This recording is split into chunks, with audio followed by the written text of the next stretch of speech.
La condition de la jeune fille mère a pendant longtemps été considérée comme une posture de honte en Afrique francophone, ce qui a fortement contribué à désorienter plusieurs jeunes filles de leur voie initiale. En Côte d'Ivoire, le phénomène persiste plusieurs années après. Il se démontre par la faible volonté des pouvoirs publics et politiques de contribuer au plein épanouissement de ces jeunes à travers un manque d'orientation ou de propositions de parcours d'insertion qui les correspond. Au Cameroun, les pouvoirs publics sont engagés avec l'avènement des objectifs de développement durable. Cependant, les priorités de développement du pays n'étant pas centrées sur la question, mais plutôt tournées vers d'autres programmes comme la construction des infrastructures de développement, on assiste à un laissé-pour-compte de la jeune fille mère, en oubliant parfois que l'arrivée de ces grands projets structurants crée une dynamique migratoire importante qui entraîne un fort impact social auprès des populations vulnérables, notamment chez des jeunes filles qui sont souvent tentées de se livrer à des pratiques sexuelles précoces auprès des agents de ces chantiers pour combler des besoins en argent.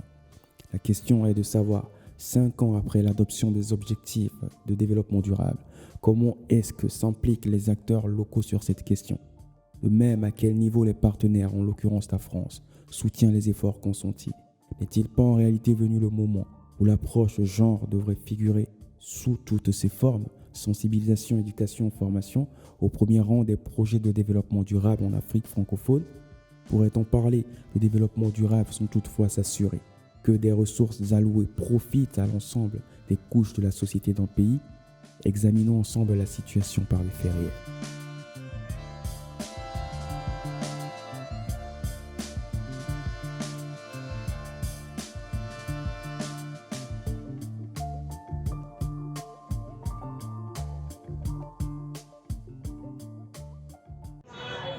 Je suis Madame Mangada Haïdou, coordinatrice de l'association de lutte contre les violences faites aux femmes et membre du comité national de protection de l'enfance ici au Cameroun. Dans le cadre déjà de mes activités dans le domaine associatif, nous constatons 2 ou 3 choses par rapport à la situation de la jeune fille mère au Cameroun.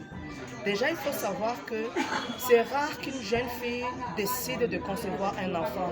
À cet âge-là, très souvent, entre 15 et 25 ans, c'est vraiment toujours des grossesses non désirées. Et déjà, quand c'est grossesse non désirée, la mère n'a pas désiré, le père n'a pas désiré, et même les familles de 2 côtés n'ont jamais choisi cet enfant. Ce qui fait en sorte que déjà, la jeune fille mère est exposée à plusieurs formes de violence, que ce soit de discrimination, que ce soit de négligence ou que ce soit de maltraitance. Et justement, au cas où elle décide justement de garder cette grossesse, elles n'ont pas les capacités forcément psychologiques pour faire face à cela. Elle n'a pas aussi forcément les moyens financiers pour faire face justement à cette grossesse. Et d'où l'enjeu de la prise en charge psychologique avant tout, avant de mettre en place tout un paquet de services pour la prise en charge matérielle et sanitaire. Et l'importance de la psychologie, c'est la prise en charge psychologique qui fait en sorte que cette jeune fille puisse avoir les éléments de base afin de mettre en place des techniques ou des stratégies pour bien suivre cette grossesse et se préparer psychologiquement pour l'accueil d'un enfant. Il faut savoir donc aussi qu'au Cameroun, plusieurs associations contribuent pour la prise en charge des jeunes filles mères à travers la mise en place justement de plusieurs plateformes associatives, parce qu'il y a des associations qui peuvent prendre en charge la jeune fille du relais psychologique, mais il y a aussi des associations qui peuvent prendre en charge pour tout ce qui est formation professionnelle et peut-être des associations qui vont prendre en charge même le bébé en tant que tel pour la facilitation, pour l'établissement des actes de naissance, parce qu'il y a aussi ce volet qu'il ne faut pas oublier. La plupart de ces jeunes filles, beaucoup n'ont pas forcément l'acte de naissance elles-mêmes, elles n'ont pas la carte d'identité nationale, ce qui rend aussi difficile l'établissement d'actes de naissance de leurs enfants. Et dans le cadre de mes activités auprès du Comité national de protection de l'enfance, il faut savoir que ce comité a été mis en place ici au Cameroun par le ministère des Affaires sociales avec l'appui technique et financier de l'UNICEF. Ce comité donc regroupe plusieurs structures, que ce soit du privé et surtout du public, qui essaie de mettre en place tout un paquet de services afin de mettre en place davantage de politiques en faveur de la protection de la prise en charge des jeunes filles mères, mais aussi les stratégies que nous devons mettre en place au niveau national. Mais il faut savoir que la prise en charge des jeunes filles mères ne dépend pas forcément de ce comité. C'est une responsabilité qui nous incombe, nous tous. En tant que parent, qu'est-ce que je dois faire pour la prise en charge de mon enfant, l'éducation de ma fille? En tant que responsable des établissements scolaires, qu'est-ce que je peux mettre en place pour que ces jeunes filles puissent continuer justement l'école? Et peut-être aussi en tant qu'association, qu'est-ce que je peux ajouter pour une meilleure prise en charge? Donc c'est vraiment une prise en charge qui nous incombe, nous tous, pour le bien-être de la jeune fille mère au Cameroun de manière globale. Merci. Je suis Yeo Fanyarega Karim. Je suis le coordonnateur national du leadership jeune pour la paix et le développement en Afrique, section Côte d'Ivoire. Le GEPAD est une ONG dont le but est de faire des jeunes africains des artisans de paix et des acteurs du développement dans leur pays. Et nous sommes présents en Guinée depuis 2015, en Côte d'Ivoire depuis 2017, au Burkina Faso depuis 2018 et au Sénégal depuis 2019. Alors le GEPAD a décidé de travailler, d'intervenir sur la question des filles mères, des adolescentes mères, suite à un projet que nous avons mis en œuvre en Guinée relativement donc à l'éducation des jeunes à la sexualité responsable. Et ce que nous comptons faire, c'est de pouvoir accompagner donc les adolescentes mères, les filles mères, leur apporter donc une prise en charge psychologique pour qu'elles puissent être émotionnellement restaurées et se défaire de tous les traumatismes que engendre malheureusement cette situation, parce que ce problème se pose avec acuité dans nos pays où le déficit d'éducation à la sexualité responsable est assez criard, où les parents adressent presque pas ou totalement mal la question donc de la sexualité, et donc les jeunes manquent donc d'éducation sexuelle, et ce qui ma foi malheureusement donc les plonge dans ces choses-là. Et donc au niveau de l'EGPAD, nous ambitionnons de faire une prise en charge psychologique de ces filles-là, de leur apporter donc un appui, un accompagnement pour celles qui veulent poursuivre leurs études, et de les former, renforcer les capacités sur celles qui veulent faire des AGL, qui sont les activités génératrices de revenus, pour qu'à terme elles puissent véritablement se prendre en charge et pouvoir répondre donc, aux besoins donc, de leurs enfants.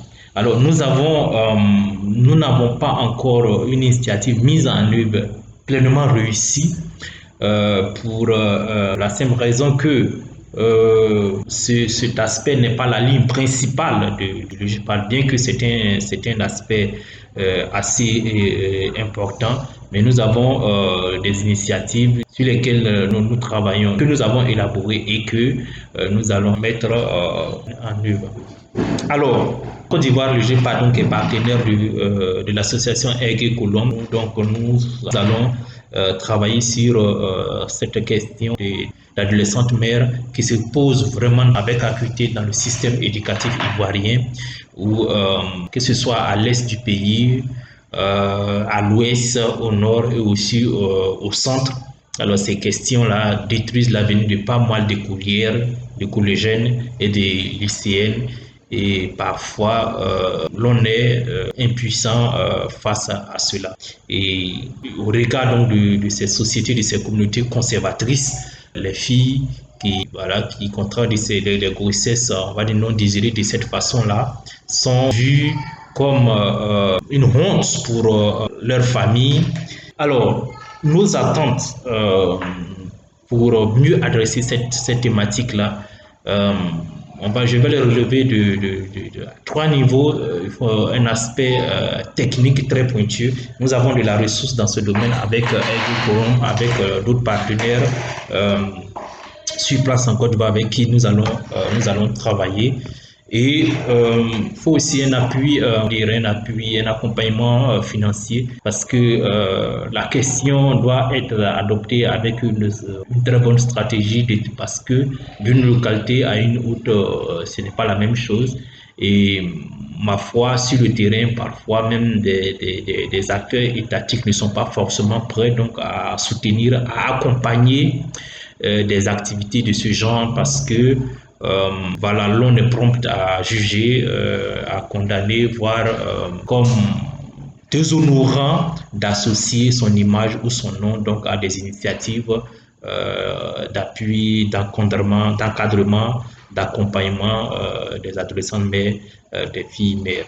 Mais il faut véritablement se pencher sur cette question dans un pays comme la Côte d'Ivoire parce que le phénomène prend de l'ampleur et si rien n'est fait, nous craignons que dans la décennie à venir, que le phénomène des adolescents mères, des filles mères devienne une véritable bombe sociale à l'instar de celle des enfants en conflit avec la loi et d'autres choses.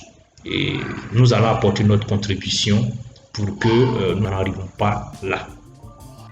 Je suis Madame Messina Monique, assistante sociale au compte du ministère de la Santé publique au Cameroun, en service à l'hôpital des districts de la Cité Verte. Je voudrais intervenir par rapport à la prise en charge des filles mères qui d'habitude se présentent dans le service. Il y a certaines jeunes filles mères qui se présentent parce qu'elles sont enceintes, rejetées par leur famille et leurs partenaires. Qu'est-ce que le service fait? Lorsque ça arrive ainsi, le service saisit les services compétents qui relèvent de la prise en charge des femmes enceintes et du laboratoire pour la prise en charge des examens, pour venir en aide à ces dernières, surtout qui sollicitent à chaque fois de se faire avorter parce qu'elles sont rejetées. Et maintenant, lors de l'accouchement, les mêmes personnes ressources qui ont été saisies auparavant interviennent pour l'accouchement de la jeune fille. Pour l'établissement de l'acte, nous essayons parfois de saisir la mairie de l'arrondissement dans lequel est situé l'hôpital. Pour chaque fois, il y a certaines filles mères aussi qui viennent parce que l'enfant est malade. Elles n'ont pas de moyens pour se faire suivre. Qu'est-ce que le service fait? Le service se rapproche du staff administratif de l'hôpital pour voir dans quelle mesure du possible venir en aide à cette jeune fille. La plupart des temps, certains examens sont faits après avoir saisi le directeur de l'hôpital. Ils sont faits gratuitement ou alors par l'aide du personnel du laboratoire. Pour ce qui est de l'hospitalisation, si celle-ci se retrouve très démunie, le service, moi en tant qu'assistante sociale, je saisis toujours le même staff pour voir comment sensibiliser même le personnel en place pour pouvoir faire une certaine quête pour venir en aide. Ceci parce qu'il n'y a pas de caisse d'indigence dans l'hôpital. S'il y en avait, la solution serait très aisée et l'enfant sera pris en charge facilement. Pour ce qui est des filles mères, je vais prendre le cas d'une jeune fille qui a fait l'enfant avec un policier qui a été rejetée par sa propre mère, par le gars en question. Dès qu'il est sorti de l'école, il a trouvé qu'elle n'était plus une femme pour lui. Il a pris une autre fille et rejeté cette dernière avec l'enfant. J'ai essayé de saisir le service compétent de la direction générale de la Sûreté nationale du pays par le canal d'une amie qui a mis la fille en contact avec le chef de division qu'elle relève la compétence du jeune garçon. Cette année-là, celui-ci a fait quelque chose, il a pu donner de l'argent pour l'école de l'enfant. Mais depuis, c'est une petite fille pour manger, il faut que le service lui vienne en aide à chaque fois. Elle est malade, elle-même, il faut qu'on l'aide parce qu'elle est toujours rejetée jusqu'à aujourd'hui. Il y a de cela 2 jours, elle m'a encore appelé pour dire qu'elle a appelé le père de son enfant qui lui a dit que c'est maintenant que tu m'appelles pour solliciter l'aide, je ne peux rien. Et l'enfant est actuellement à la maison, il ne fréquente pas. Donc, c'est la situation que les filles mères vivent dans la société. Et je préconise que vraiment que l'État revoie cela, trouver des moyens pour pouvoir aider ces jeunes filles qui se feront recenser soit par le ministère de la Santé, le ministère des Affaires sociales et le ministère de la Promotion de la Femme et de la Protection de la Famille. Pour la santé de ceux-ci, pour la prise en charge sociale au niveau du ministère des Affaires sociales et pour la protection de l'enfant de la jeune fille aider son enfant au niveau de la promotion de la femme. Je vous remercie. Je m'appelle Elindu Thérèse. J'ai 19 ans. Je suis une mère d'un petit garçon de 4 ans. Je suis une maman dévouée pour son enfant. J'ai été violée à l'âge de 15 ans. Et vraiment, j'aimerais donner un exemple à toutes les filles violées.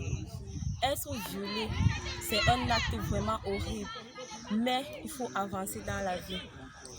J'ai vu que le rugby peut m'aider à surmonter mes peines. Et vraiment, je remercie aussi nos encadreurs. Vraiment, ils nous soutiennent à fond. Bonjour, je m'appelle Paul Yumbi. Je suis éducateur de rugby à 13. Je suis par ailleurs président de l'association Raiders Rugby League Academy qui fait exclusivement dans le rugby à 13 féminin. Donc, le but de l'association, c'est d'aider les jeunes filles à se développer, à s'épanouir par la pratique du sport en général, du rugby en 13 en particulier. Voilà, depuis 2016 que nous existons, nous avons travaillé avec plus d'une centaine de filles. Voilà, nous essayons de recueillir des filles dans la rue, à travers les réseaux sociaux et tout ça. On les aide à se retrouver, à se réconcilier avec elles-mêmes, à se découvrir à travers le rugby à 13, qui est une discipline sportive qui a beaucoup de valeurs positives. Voilà, au fil des années, nous avons vu passer beaucoup de filles et voilà, c'est très passionnant, très frustrant aussi quelquefois, parce que nous avons ces filles qui au quotidien rencontrent beaucoup de problèmes. Nous avons beaucoup de filles mères qui ont des quotidiens vraiment difficiles. Nous avons des enfants abandonnés. Nous avons et même des femmes mariées ici. Alors le rugby à 13, le sport en particulier, les aide à se dépasser, à se retrouver, à reconquérir leur self-esteem, ce qui est souvent très difficile. Vous voyez, avec les vicissitudes de la vie, du quotidien, c'est pas évident pour ces filles. Il y en a beaucoup qui, après s'être retrouvées avec d'autres filles, repris goût à la vie, avec la pratique de ce sport, ont envie de se réaliser en tant que personne, de se réaliser humainement. Ils ont beaucoup de projets. Il y en a qui veulent retrouver les bancs de classe. Il y en a qui ont des projets, qui veulent bâtir des entreprises, qui ont vraiment envie de se refaire une vie en couleur, quoi. Mais pour nous, c'est difficile à ce niveau parce que le soutien psychologique, oui, nous y parvenons, elles s'épanouissent. Mais à la fin, nous, autres encadreurs, on est un peu frustrés. On est un peu frustrés parce que là, quand il faut aller au-delà, quand il faut aider ces enfants à se réaliser, à réaliser leurs projets, à retourner sur les bancs de classe, à monter des petites entreprises, c'est difficile parce que là, ça devient question de ressources financières et beaucoup d'autres choses que nous ne possédons pas. Je m'appelle Madame Sassé. Je suis présidente nationale de l'association Aigle et Colombe. À la question de savoir ce qui m'a fait adhérer à l'association Aigle et Colombe, je partirai de mon histoire personnelle. Parce que la cible que nous nous proposons de venir en aide, j'ai fait partie de cette cible il y a de cela quelques années. Je m'étais retrouvée précocement enceinte et abandonnée par l'auteur de ma grossesse et rejetée par ma famille. Je me suis retrouvée sans abri, je me suis retrouvée sans argent. Je n'avais même pas le minimum pour faire la diète de l'enfant. Alors, dans cette situation, j'avais tellement besoin que quelqu'un me tienne la main. J'avais tellement besoin que quelqu'un me donne un espoir. Le pire a été que j'ai fait mon nez. Et les médecins qui s'occupaient de moi ont diagnostiqué que c'était à cause du stress que j'avais accumulé pendant toute la grossesse parce que je passais toutes les nuits et tous les jours à pleurer. Je n'avais pas de stabilité morale. À cause de tout cela, sans stabilité financière, morale, familiale, sociale, le bébé n'a pas supporté et bébé est sorti de mon nez. Alors, lorsque j'ai entendu parler de Aigle et Colombe et de ce que l'association se proposait de faire, je me suis sentie concernée, je me suis revue et j'ai dit ce que j'aurais voulu qu'on fasse pour moi. Je m'engage à faire cela pour les jeunes filles. Parce qu'il y a certainement des millions de jeunes filles dans le monde, et même en Afrique particulièrement, qui se retrouvent dans cette situation, indépendamment de leur volonté, et qui ont besoin de quelqu'un pour tendre la main à cette fille-là. Nous, Aigle et Colombe, nous sommes cette main-là qui est tendue à ces adolescentes qui se retrouvent précocement enceintes et qui n'ont le soutien de personne. Nous nous proposons de leur donner un sourire et un espoir.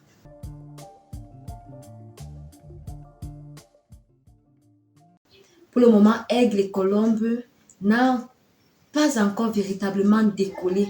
Quand je dis décoller, c'est dans le sens de l'accomplissement des projets. Nous avons beaucoup de projets, en vue. Nous avons des personnes qui se mobilisent, qui sont touchées et qui se sentent interpellées par l'association, mais nous n'avons pas encore les moyens pour pouvoir décoller véritablement. Nous avons même déjà recensé des cibles qui n'attendent que le lancement des activités, mais nous n'avons pas de partenariat, nous n'avons pas d'aide externe qui puisse nous aider véritablement à décoller. Donc, notre souhait, c'est de pouvoir avoir cette main-là venant de la coopération internationale qui pourra nous aider à décoller.